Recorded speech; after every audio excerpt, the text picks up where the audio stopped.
the last minute appeal. Get out of here while you still can. It's here, it's going to continue. Here we are in the zone. Hurricane Matthew is for real. It hit at the worst time possible. And it made landfall in South Carolina at 2 a.m. I was just like traumatized. I could not believe it. This is not something to mess with. You're now out of time to evacuate. Kyle, we have waves on Market Street. Tree roots ripped right out of the ground. Parking lots, they look like swimming pools. My gut for this one was just like, something's up, something's not right. One of my neighbors called me just in tears. He was declared dead. Of course, I just fall apart. Next thing I know, somebody about to tear my door down, said, Miss McKinnon, you got to come out. These people have 2, 3, 4 feet of water inside their homes. So it's like a river right through your house. Yeah, exactly. Right here where we're standing was totally covered in water. We're in a 21-foot boat on Main Street. The water came in so fast that we didn't even have time to get stuff up off the floor. Have you ever seen something like this? No, there's never nothing like this before. It was unlike any storm that we've seen. I mean, This is what used to be your living room? Yep, used to be the living room. I lost everything I had. I only had the clothes on my back, and I have been struggling ever since. I don't know what we're going to do. A lot of people in Savannah think that we have some sort of magical area in the country along our coastline that hurricanes are impervious to. I mean, this is really something that people weren't ready for. Not our generation. A majority of our state really had an eye-opening experience. It could happen again. It very well could.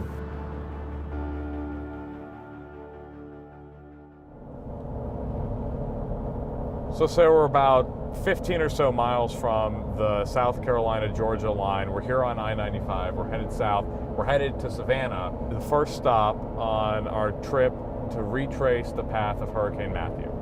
And when you think about this area and where we're driving through, 365 days ago, 1 year ago, this place looked completely different. A lot of it was underwater.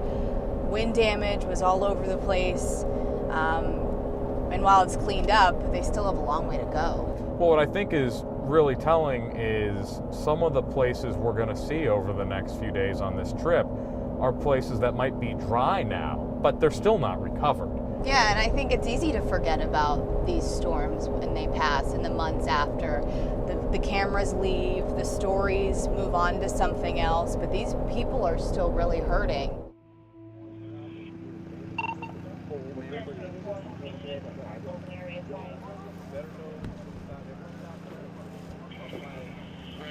For you as a firefighter, just kind of take me into your mindset as you're out there. I mean, you don't know what's in that water. You're wading through the water. You're rescuing. There's kids in those boats, in those homes. Tell me what you're thinking at a moment like that. The biggest thing is trying to put yourself in their position. We're there to do our job, but we also have to understand the situation that they're going through.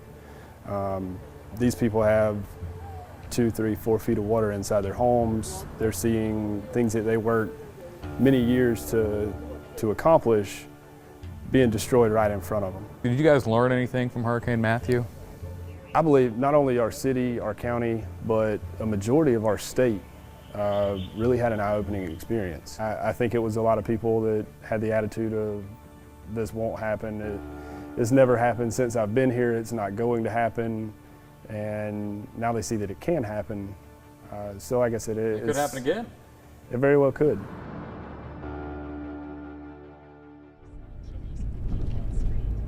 So we just finished talking to the folks at the Pooler Fire Department right outside of Savannah. We're currently now in Savannah. Tell us where we're going. So this woman, her name is J.C. Davis. She just has a heartbreaking story.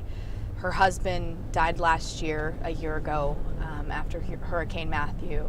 She evacuated with her children. Her husband stayed behind because he felt like he needed to help others. And so we're going to get her story. She's really passionate about sharing it and making sure others know the dangers of staying behind even when officials tell you you gotta go.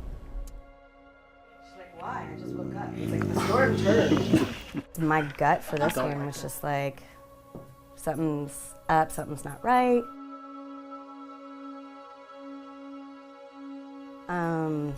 And I was watching the path of the storm and everybody's like, oh, you're crazy, you're crazy, you're crazy. My husband and I got in a big argument about staying or going.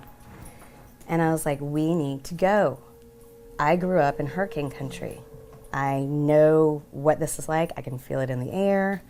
It's gonna be terrible. And he's like, well, he was a former Ranger. And he's like, I've been in 2 helicopter crashes. I've been to war. A storm is not going to kill me. Famous last words. And I was like, yes, it is. It's going to be bad. If you stay here, it's going to be very bad. You said that to him? Mm-hmm. The last time I spoke to him was 10:30 that night. And I said, I love you, please leave.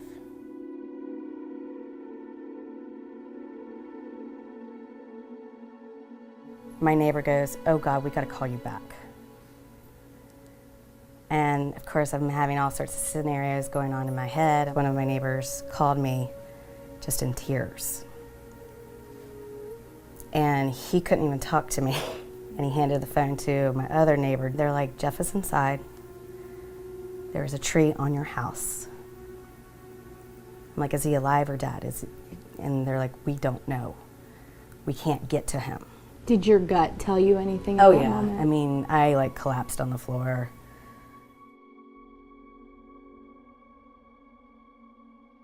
It's a very unsettling feeling. Here's this person who was a Ranger in the Army, U.S. Border Patrol, and a damn tree kills him. One of the last conversations is, the storm's not gonna kill me. When you hear someone saying they're gonna stay behind now, what do you think? Oh, I wanna shake them. I think they're stupid. I think they're selfish.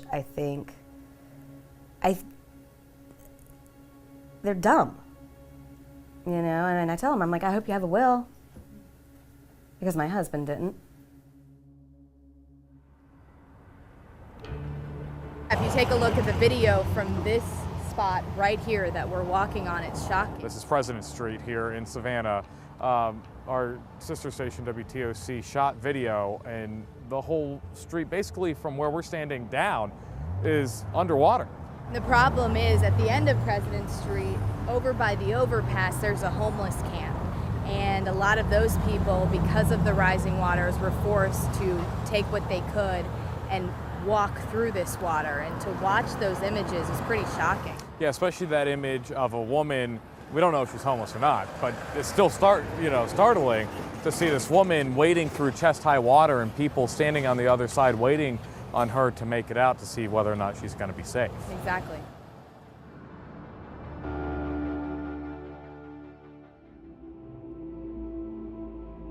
If you live in a place like this, you know it's a threat. We're standing in a home that was flooded by Hurricane Matthew and the 1,000-year flood, and now it's just been hit again by Hurricane Irma. It's like Mother Nature kicking you when you're already down. I only had the clothes on my back, and I have been struggling ever since. Governor Cooper says he's going to help us, but when?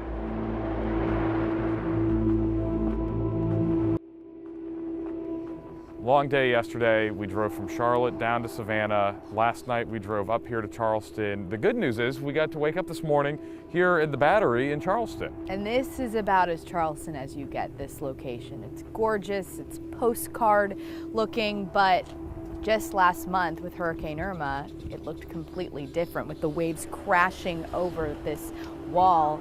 We were just talking to a woman who said that the floodwaters were almost all the way up to the beautiful homes here. That's right, and it was about the same thing this time last year in Hurricane Matthew. This is a place that when Charleston's hit by hurricanes or near a hurricane, this place gets flooded. If you live in a place like this, you know it's a threat. You know it might happen, and you might get some damage. But the extent of the damage with Hurricane Matthew was nothing like they'd ever seen. That's right, it was a lot, and I think we learned yesterday that there's a big difference between knowing it might happen and it actually happening to you. And now we're hearing about people who in South Carolina were impacted by the bad flooding they had in 2015, and then a year later Matthew came and their houses were destroyed maybe for a second time. So, you know, a lot of work being done in South Carolina to start rebuilding and repairing these houses and already working to get people back in their homes. That's what we're going to be exploring today. It's like Mother Nature kicking you when you're already down. That's right.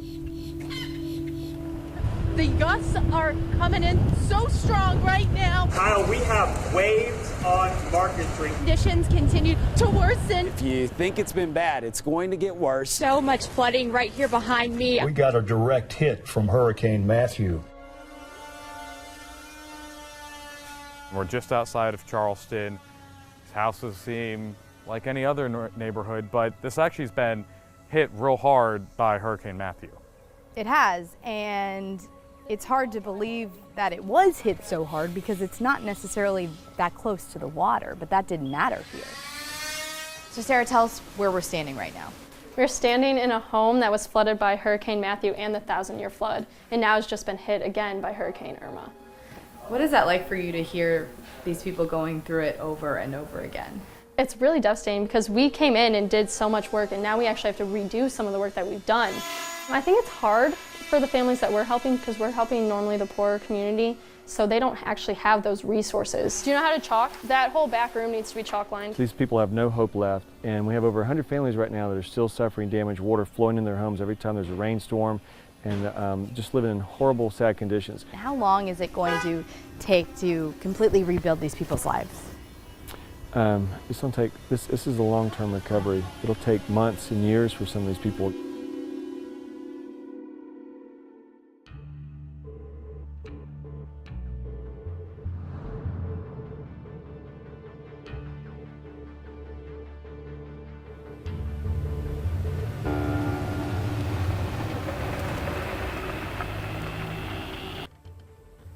So this home is an example of what the victims of Hurricane Matthew will soon be getting. Yeah, that's right. This house was actually damaged in that 1,000-year flood that we heard about that happened in fall of 2015.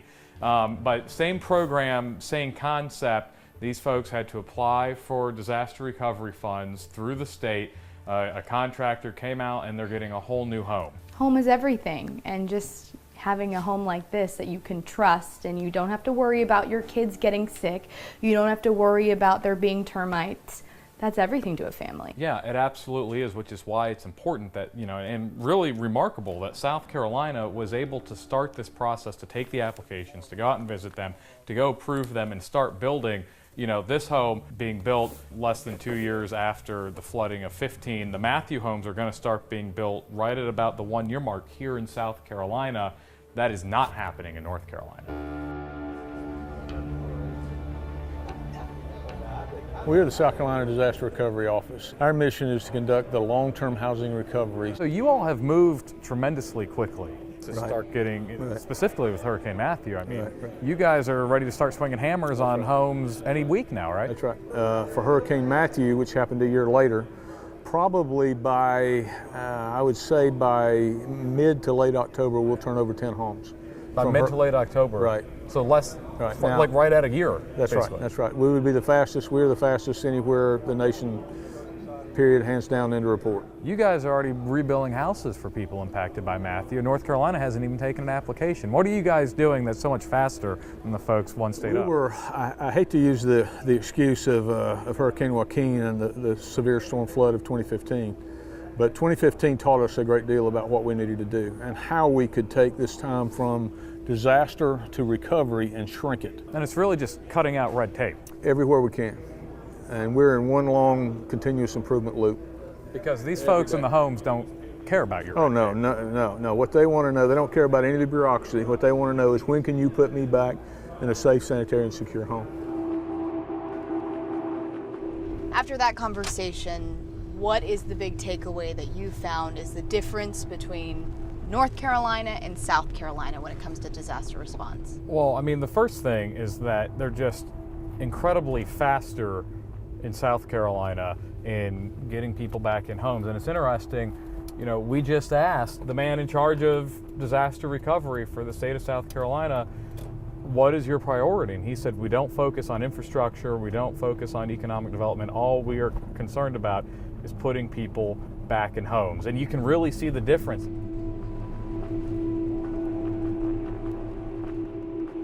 We are being overlooked. We feel, all of us who are here feel forgotten. You tried to go to the governor's event today. I wanted to hear what he had to say, if he was going to do anything about the houses. Folks say they wanted to come here to talk to you today, 2 residents of Fairbluff, but they were turned away. Why won't you just sit down and meet with residents? And they wouldn't let you in? And there was a woman who was standing out here on Main Street with tears in her eyes because she wanted to come talk to you today. Another gentleman took the day off of work so he could come talk to you, and both of them were told they couldn't talk to you today. Are you interested in talking with them? Why can't we hear what's going on and know what's going to happen for us? When am I going to get back into my home? When is my life going to get back to normal?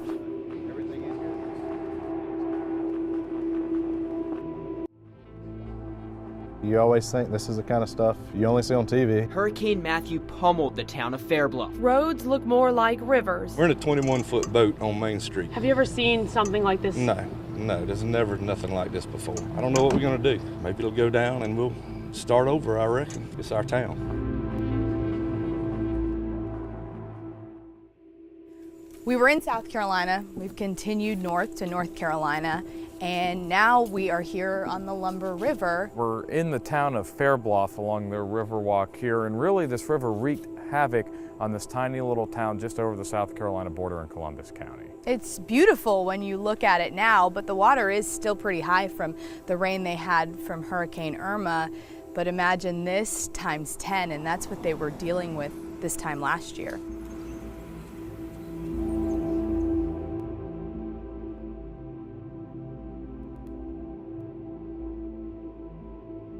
It was like a river right through your house. Yeah, exactly. We ended up with about, I think around 26 or 27 inches of water inside of the house. You had flood insurance. We did. And most people think, oh, you have flood insurance, you must be covered.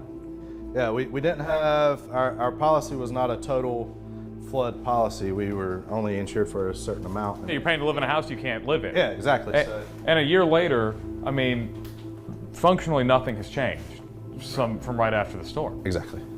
Nothing's been evolved or changed or, you know. And there's no help on the horizon? We don't know.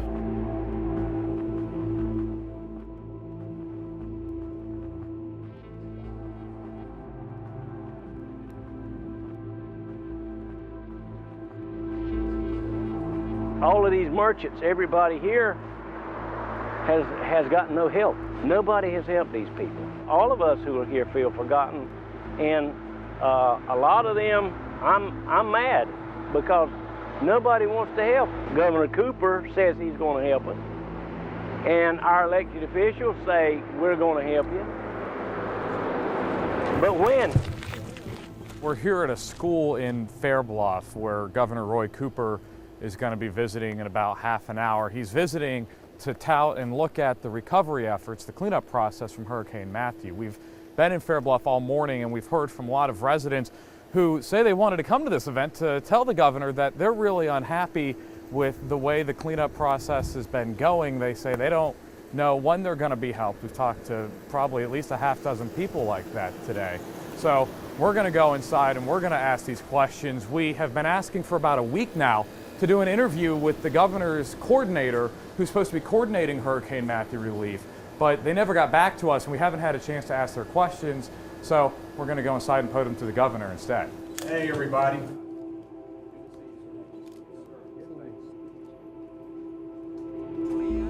Maddie, you stopped us as we were driving by. Tell me why. And so, like I said, we were doing the best we could try to get it. Governor, we've spoken with at least a half dozen people yesterday and today here in Fairbluff who say they feel forgotten about, feel like you all aren't getting them help fast enough. What do you have to say to those people? Victims of storms can never get help soon enough, and I know we are committed to helping them. You tried to go to the governor's event today. Why did you want to go there? I wanted to hear what he had to say. We've talked to 2 people while you've been here at this event, our crews have. 2 folks say they wanted to come here to talk to you today, 2 residents of Fairbluff, but they were turned away. Why won't you just sit down and meet with residents who've been impacted by this hurricane? And they wouldn't let you in? They said that it was a closed meeting, that it was only for like commissioners. We've met with dozens of residents who have been impacted. We've been in homes that have been flooded. We want to make sure that we have people on the ground who are talking to them. Why can't we hear what's going on and know what's going to happen for us? Well, then why are you turning people away? I mean, there's a woman who was standing out here on Main Street with tears in her eyes because she wanted to come talk to you today. Another gentleman took the day off of work so he could come talk to you, and both of them were told they couldn't talk to you today. Are you interested in talking with them? Not aware of any of that, and certainly want to talk to as many people as I possibly can to make sure they get the help that they need.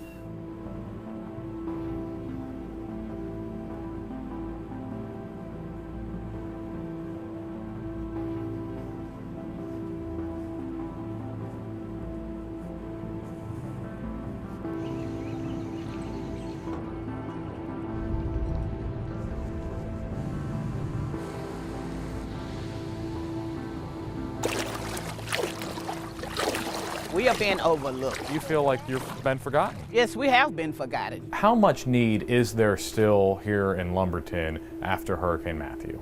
I mean, we really have just touched the surface of recovery here in Matthew. We're probably about 20 to 30% in. Our recovery process is not as fast as we feel it should be. And there are several factors for that. Some of that, you know, it's on a state, federal level. It doesn't sound like you guys are getting all the help that you need down here. No, we need money, money, money. Want to watch more? Log on to WBTV.com right now to watch the full series, WBTV on Assignment, The Path of the Storm. Hear more interviews with victims of Hurricane Matthew and see firsthand accounts from people who watched the devastation. And hear from North Carolina's disaster recovery leader as he tries to explain why North Carolina is trailing South Carolina in getting people back in their homes.